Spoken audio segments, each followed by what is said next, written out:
Assalamualaikum dear students, here is Kumail Haider and welcome to the octahedron chemistry classes. हमारा first year chemistry का जो lecture series चल रहा था बेटा चैप्टर नंबर 2 और इसमें हमारा आज का जो टॉपिक होगा that is known as mass spectrometry. हम एक ही लेक्चर के अंदर मास स्पेक्ट्रोमेट्री को जितना हो सकता है एक्सप्लेन करके कंप्लीट कर लेंगे इस चैप्टर के अंदर, इस लेक्चर के अंदर। सो वेरी केयरफुली लेक्चर को आपने सुनना है बेटा, अंडरस्टैंड करना है, ठीक है। तो हम आज का लेक्चर स्टार्ट करते हैं हमारा, that is known as mass spectrometry. अच्छा जी, मास स्पेक्ट्रोमेट्री में ना बेटा हम बेसिकली करते क्या है, हम किसी भी सैंपल की या किसी भी एनालाइट की कंपोजिशन को फाइंड करते हैं या उसके मॉलिक्यूलर वेट को फाइंड कर लेते हैं, या इसके अलावा कोई एलिमेंट हो तो उन एलिमेंट की रिलेटिव आइसोटोपिक मास को हम फाइंड करते हैं। Exact masses of different isotopes of an element को हम क्या कर सकते हैं, फाइंड आउट कर सकते हैं। तो कुछ पॉइंट्स यहाँ पे मैंने मेंशन किया हुआ है, तो उनको मैं पहले जरा साथ में डिस्कस करता हूँ कि मास स्पेक्ट्रोमेट्री क्या चीज है। Mass spectrometry is a powerful analytical technique है जो यूज करते हैं, technique use to determine the molecular composition. यहां पे मैंने एक चीज लिखा हुआ है, molecular composition and structure of a sample. यहां पे ये दो पॉइंट को मैं हाईलाइट कर देता हूं। Structure and the molecular composition of a sample को हम क्या करते हैं, डिटरमिन करते हैं by measuring the mass to charge ratio. अच्छा, ये बात आपने ध्यान रखनी है, मास टू चार्ज रेशियो की मेजरमेंट से हम किसी भी मॉलिक्यूल की मॉलिक्यूलर कंपोजिशन को या उसके स्ट्रक्चर को क्या कर सकते हैं, डिटरमिन कर सकते हैं। इसकी यूजेस में मैंने यहाँ पे एक पॉइंट लिखा हुआ है, दो पॉइंट यहाँ पे लिखा हुआ है। It is also used to detect the different isotopes of an element. किसी भी डिफरेंट एलिमेंट के जो आइसोटोप्स होते हैं, किसी भी एलिमेंट के डिफरेंट आइसोटोप जो होता है उनको हम फाइंड करते हैं and determining their isotopic mass, ठीक है। उनके आइसोटोपिक मास को फाइंड करते हुए हम क्या करते हैं बेटा, different isotopes of an element को क्या करते हैं, फाइंड आउट करते हैं। इसके अलावा ऑर्गेनिक कंपाउंड के स्ट्रक्चर को भी हम क्या कर सकते हैं बेटा, इससे फाइंड आउट कर सकते हैं कि ऑर्गेनिक कंपाउंड का स्ट्रक्चर क्या होगा। तो ये बेसिक इंट्रोडक्शन है बेटा मास स्पेक्ट्रोमेट्री की। अब आता है बेटा इसके अंदर basic principle of mass spectrometry. Basic principle क्या है मास स्पेक्ट्रोमेट्री की, मैंने यहाँ पे कुछ पॉइंट्स बनाए हुए, इनको मैं पहले एक्सप्लेन करता हूं। सबसे पहले आपने क्या करना है बेटा, सबसे पहले आपने सैंपल को आयोनाइज करना है। क्या करना है, सैंपल को आपने आयोनाइज करना है। अब जाहिर बात है आयोनाइजेशन के लिए कोई ना कोई आयोनाइजेशन सोर्स तो होगी, ठीक है। अभी हम डिटेल में डिस्कस करेंगे जब इसके डायग्राम को एक्सप्लेन करूंगा मैं, तो यहाँ पे डिटेल एक्सप्लेन हो जाएगा कि हमने सैंपल को आयोनाइज करके किस में कन्वर्ट कर देना है, इसको आयंस के अंदर कन्वर्ट कर देना है या किसी चार्ज पार्टिकल के अंदर इसको कन्वर्ट करना है, ठीक है। इसके बाद हम क्या करेंगे बेटा, इन आयंस को सेपरेट करेंगे on the basis of their mass to charge ratio. अच्छा, इसको m बाई ई से भी डिनोट करते हैं या इसको m बाई जी से भी डिनोट कर सकते हैं, ठीक है। इन आयंस को हम सेपरेट करेंगे on the basis of their mass to charge ratio. और इसके बाद हम क्या करेंगे बेटा, इसको सेपरेट करने के बाद डिटेक्ट करेंगे with the help of detectors, ठीक है, और जनरेट करेंगे क्या बेटा, इसका स्पेक्ट्रम, ठीक है। क्या डिटेक्ट करेंगे, इसका स्पेक्ट्रम डिटरमिन करेंगे, उसको मास स्पेक्ट्रम कहते हैं। और इस मास स्पेक्ट्रम से हमें क्या क्या इंफॉर्मेशन प्रोवाइड होती है, हमें जो इंफॉर्मेशन प्रोवाइड होती है इस मास स्पेक्ट्रम की मदद से वो होती है बेटा about composition and abundance. Composition and abundance या isotopic composition of an element, ये बेसिकली इसका बेसिक प्रिंसिपल है। ये आप लोगों ने याद रखनी है बेटा, this is the basic principle. मैंने यहाँ पे पॉइंट्स बना दिया है, आप इसको अपने वर्डिंग में भी लिख सकते हैं कि सबसे पहले क्या करेंगे, सैंपल को हम आयनाइज करेंगे और आयंस में कन्वर्ट करेंगे and these ions are then separated on the basis of their mass to charge ratio. The mass to charge ratio को हम क्या करते हैं बेटा, उसको डिटरमिन करते हैं, डिटेक्ट करते हैं कहां पे, डिटेक्टर की मदद से, और जनरेट करते हैं spectrum and the spectrum provide information about composition and abundance of a compound molecule as well as, या इसको हम किसी भी एलिमेंट की अगर हम कर रहे हैं मास स्पेक्ट्रोमेट्री तो वहां पे आइसोटोपिक कंपोजिशन का पता चल जाता है। ठीक है, तो this is basically the basic as a basic जो है प्रिंसिपल ऑफ मास स्पेक्ट्रोमेट्री। इसके बाद आता है बेटा इसकी कंस्ट्रक्शन। ठीक है, कैसे इसको ये वर्क करता है और इसके कौन कौन से पार्ट्स हैं वो सारा मैं इसी में समझा दूंगा, वर्किंग और कंस्ट्रक्शन को। वैसे आप मुझे वर्किंग का भी हेडिंग देना चाहिए था, और कंस्ट्रक्शन का मैंने हेडिंग दिया है तो इसके अंदर मैं वर्किंग को भी आपको समझा दूंगा। अच्छा जी, the main components of the mass spectrometer are. देखिए, इस इंस्ट्रूमेंट को मास स्पेक्ट्रोमीटर कहते हैं। इसमें कौन कौन सी कंपोनेंट्स है बेटा? पहला कंपोनेंट है वेपोराइजेशन, ठीक है, दूसरा है आयनाइजेशन चैम्बर, तीसरा है एक्सिलरेशन या एक्सिलरेटर भी कहते हैं, चौथा है बेटा यहाँ पे analyser, fifth one is the detector, six is the collector slit या कलेक्टिंग प्लेट्स भी कह सकते हैं, कलेक्टर प्लेट्स भी कह सकते हैं, और number 7 is the amplifier, and number 8 is the mass spectrum, basically our result. ये बेसिकली इसकी मेन कंपोनेंट्स है मास स्पेक्ट्रोमीटर की। अब ये वर्किंग कैसे करता है इसको मैं आपको समझाता हूं बेटा। देखिए, सबसे पहले आपने क्या करना है, इस हीट रिजर्वायर के अंदर आपने लिक्विड सैंपल को आपने क्या करना है, इसके अंदर इंट्रोड्यूस करना है। आपने क्या करना है, लिक्विड सैंपल को आपने यहां पे इंट्रोड्यूस करना है। और एक चीज आपने याद रखनी है, अगर तो आपका लिक्विड सैंपल है then you have to use this heat reservoir. अगर आपका जो सैंपल है वो लिक्विड फॉर्म में मौजूद है तो आपको हीट रिजर्वायर की जरूरत पड़ेगी, अदरवाइज आपको इस पोर्शन की जरूरत नहीं होगी, बल्कि आप डायरेक्ट आयनाइजेशन चैम्बर के अंदर आप क्या कर सकते हैं बेटा, आप आयनाइजेशन चैम्बर के अंदर आप यहां से गैसियस सैंपल को आप यहां से इंट्रोड्यूस कर सकते हैं। ठीक है, ये वाला पोर्शन गैसियस सैंपल के लिए है डायरेक्ट। तो आपने ये पॉइंट याद रखनी है, either your solution are in the form of liquid, or liquid means solution form में, or in the form of gaseous, you can easily analyze by using mass spectrometer। ठीक है, आप मास स्पेक्ट्रोमीटर की कर सकते हैं आसानी से मास स्पेक्ट्रोमीटर को इस्तेमाल करते हुए। और इस केस में आपको क्या मिलेगा बेटा, आपको जो रिजल्ट चाहिए वो मिल जाएगी। अगर तो आपका सैंपल सॉल्यूशन फॉर्म में है तब भी, नहीं अगर आपका सैंपल गैसियस फॉर्म में है तब भी आप क्या कर सकते हैं, ये मेथड यूज कर सकते हैं। अच्छा, मैं सपोज कर रहा हूं कि हमारा सैंपल किस फॉर्म में था, सॉल्यूशन फॉर्म में। तो सॉल्यूशन फॉर्म में यहाँ पे जो आपको नजर आ रही है बेटा, एक छोटा सा ट्यूब नजर आ रही है। This tube have a dimension of the size of the molecule.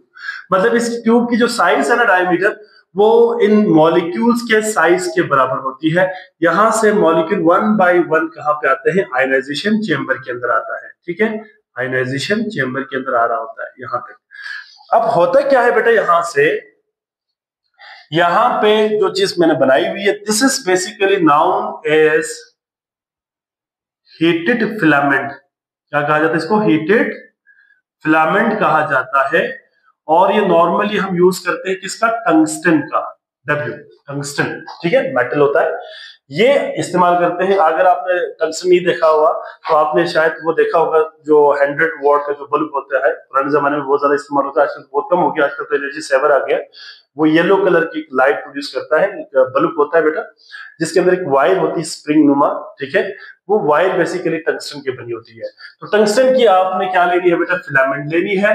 जब आप इसको पोटेंशियल देंगे ना, इसको हीट करेंगे, तो यहां से क्या होगा बेटा, यहां से बीम्स ऑफ इलेक्ट्रॉन नीचे की तरफ आ जाएगा, beams of electron, these are beams of electron. ठीक है, ये बीम्स ऑफ इलेक्ट्रॉन है। अच्छा जी, ये जो बीम ऑफ इलेक्ट्रॉन है ना बेटा, these are the beam of electron. ये जो बीम ऑफ इलेक्ट्रॉन है बेसिकली ये 70 इलेक्ट्रॉन वोल्ट के साथ, 70 इलेक्ट्रॉन वोल्ट के साथ या 70 इलेक्ट्रॉन वोल्ट के साथ इनकी वेलोसिटी होगी, या 70 इलेक्ट्रॉन वोल्ट इनकी एनर्जी होगी इन इलेक्ट्रॉन की, वो आके इन मॉलिक्यूल, गैसियस मॉलिक्यूल के ऊपर बम्बार्ड हो जाएगा। जो ही ये बम्बार्ड होगा बेटा, आपको पता है कि आयनाइजेशन चैम्बर के अंदर, for example let assume this is the beam of electron, और ये हमारा कोई मॉलिक्यूल है, तो ये इस मॉलिक्यूल को क्या करेगा बेटा, इसके ऊपर बम्बार्ड हो जाएंगे, तो इसके अंदर से इलेक्ट्रॉन को नॉक आउट करेगा। जब इलेक्ट्रॉन नॉक आउट होंगे तो ये पॉजिटिव आयंस में कन्वर्ट हो जाएगा, साथ में क्या बनेगी बेटा, साथ में बनेगा 2 इलेक्ट्रॉन।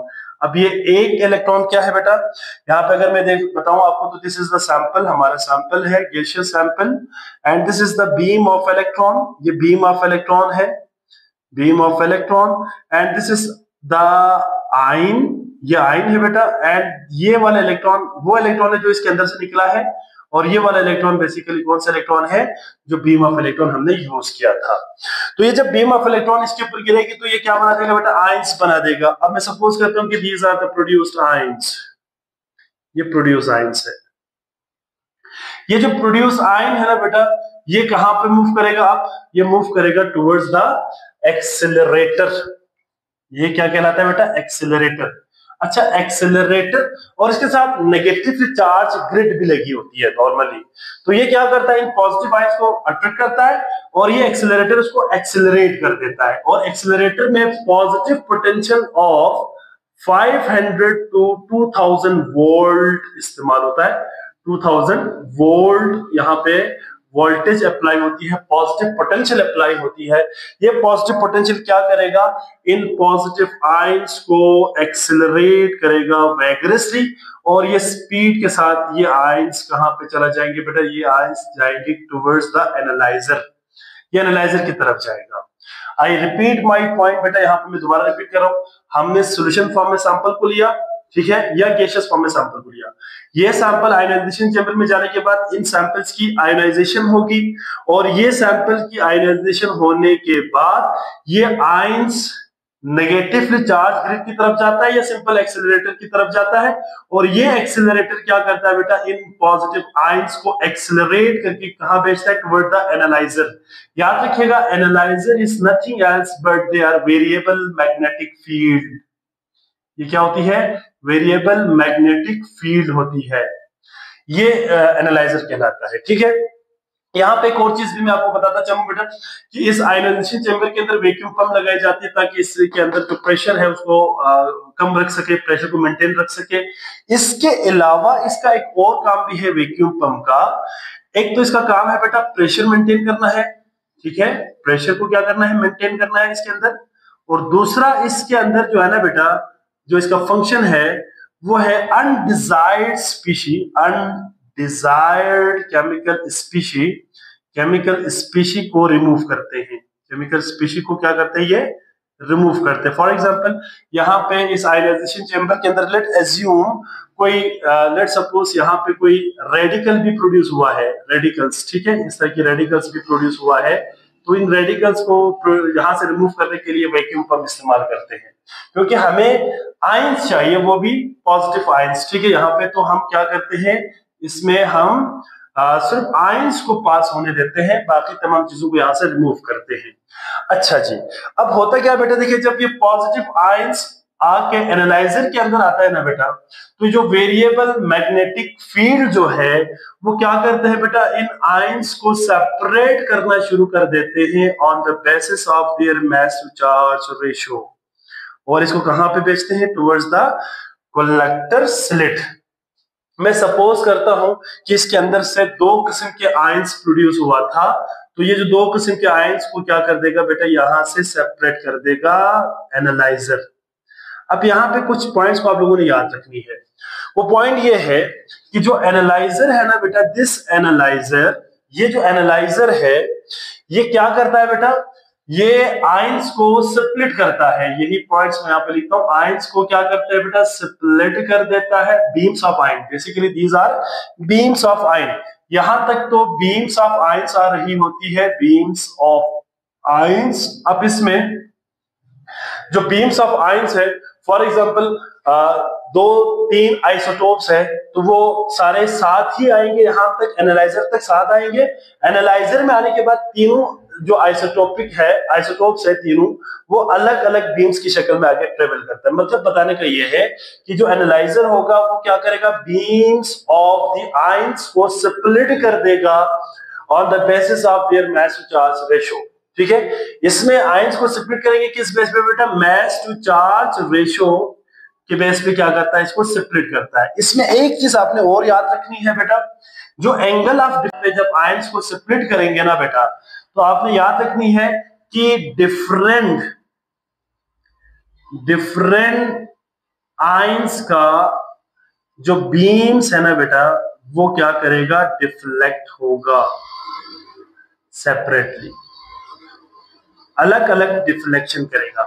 अब फॉर एग्जांपल मैं सपोज कर रहा हूं कि पहले ये जो रेड कलर वाला बीम आ रहा है, ठीक है, मैं पहले से समझाता हूं, वन बाय वन इसको हम आगे यहाँ पे समझाते हैं, ठीक है। फॉर एग्जांपल पहले जो रेड वाला बीम आपको नजर आ रही है, ये एक आयन है, उसका बीम है।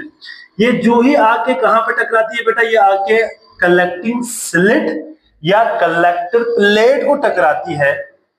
तो ये जो कलेक्टर प्लेट है, दिस कलेक्टर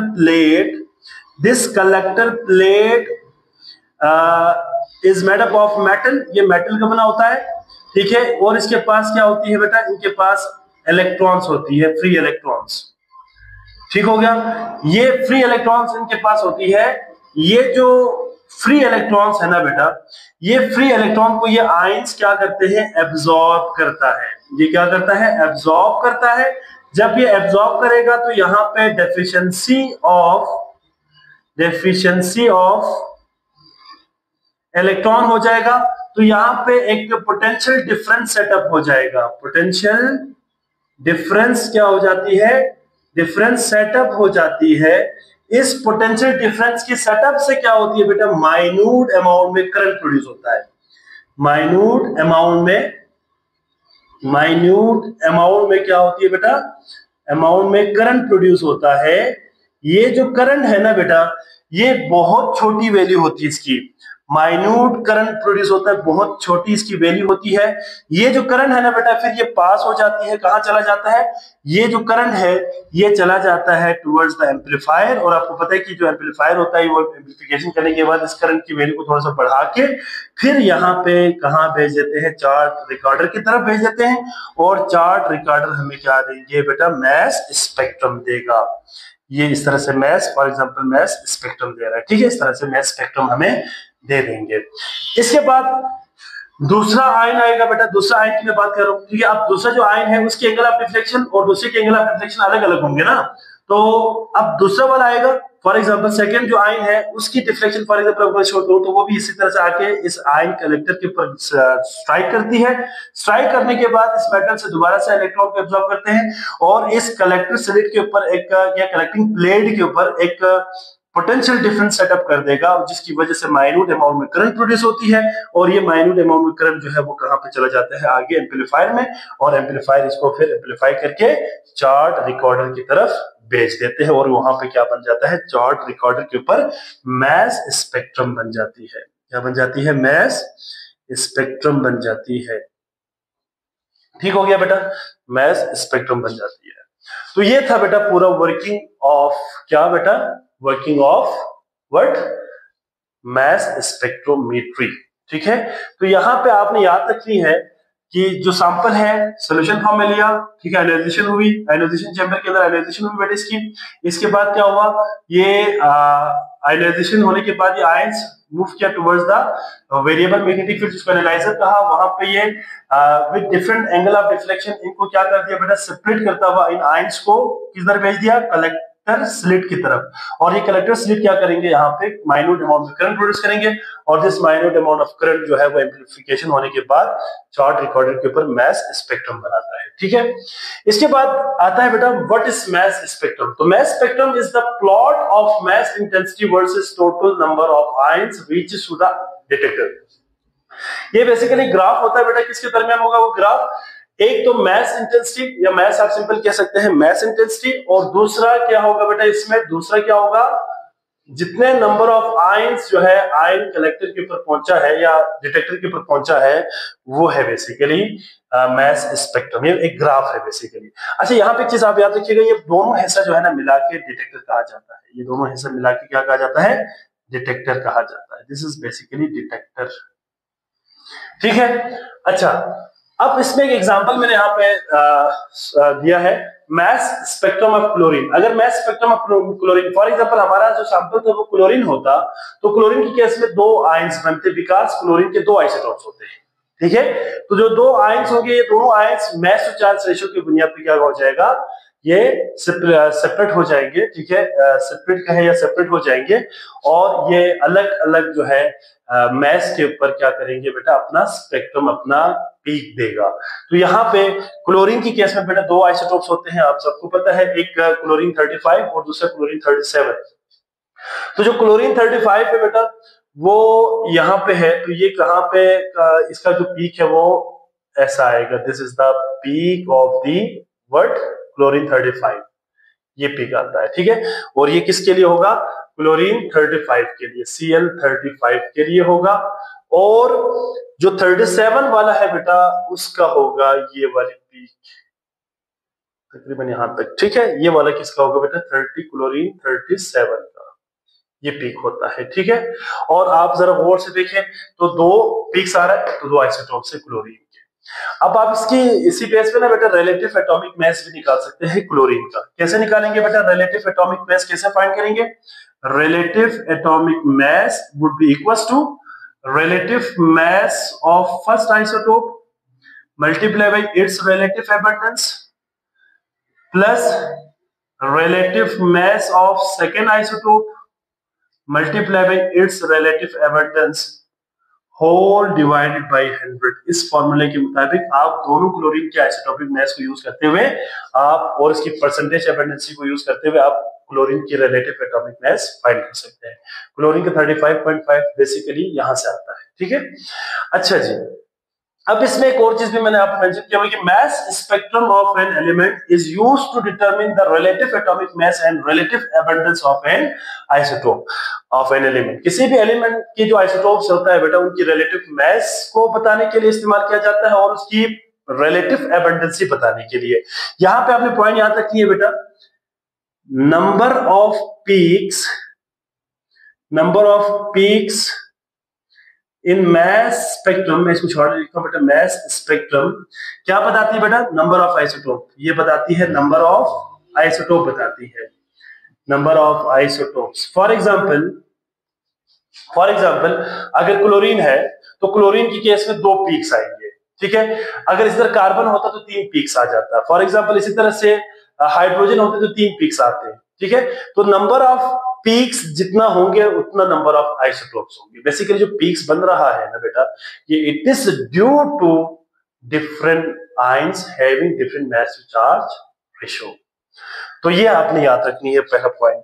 और एक और पॉइंट भी इसके अंदर मेंशन करते हैं बेटा, that is height of the peak. क्या, height of the peak, height of peak क्या बताती है बेटा, ये बताती है परसेंटेज एबंडेंसी, परसेंटेज एबंडेंस बताती है, ये परसेंटेज एबंडेंस बताती है। तो हाइट ऑफ द पीक्स के जरिए हम क्या निकाल सकते हैं, परसेंटेज एबंडेंस। अब यहाँ पे जरा गौर से देखिएगा, फॉर एग्जांपल क्लोरीन 35 है ना, तो ये तकरीबन कहाँ पे आ रहा है, 75% तकरीबन। यहाँ पे आप ये थोड़ा सा ऊपर चला गया, इसे थोड़ा सा नीचे बना लेते हैं, ठीक है, ताकि ये बराबर आ सके। दिस इज द क्लोरीन 35, इसका 75% है। आप कह सकते हैं कि ये 75% इसकी परसेंटेज एबंडेंसी है, और इसकी हाइट ये है, तो ये फॉर एग्जांपल 25% है, 25% इसकी रिलेटिव एबंडेंसी है। तो this is basically mass spectrum. तो ये था बेटा मास स्पेक्ट्रोमेट्री। इसको जरा नोट कीजिएगा, पहले जरा स्क्रीनशॉट ले लीजिए जी। तो आई होप सो बेटा आप तमाम बच्चों को समझ आ गए होंगे। मैंने मैथ स्पेक्ट्रोमेट्री को बहुत प्रिसाइज करके समझा दिया यहाँ पे पूरा, ठीक है, पूरा फिनोमेना मैंने आपको यहाँ पे समझा दिया है, और इसकी यूजेस और मैथ स्पेक्ट्रम क्या होती है और इसकी एक इंपॉर्टेंट एप्लीकेशंस मैंने आपको बता दिया, ठीक है। तो ये था बेटा हमारा आज का टॉपिक मैथ स्पेक्ट्रोमेट्री। तो किसी बच्चे का कोई सवाल हो बेटा, आप कमेंट बॉक्स में लाजमी क्वेश्चन किया करें, ठीक है, मैं आपको वहां पे लाजमी आंसर करूंगा। और बाकी यहाँ पे हम लेक्चर को स्टॉप करते हैं। अपना बहुत सारा ख्याल रखिएगा। अल्लाह हाफिज।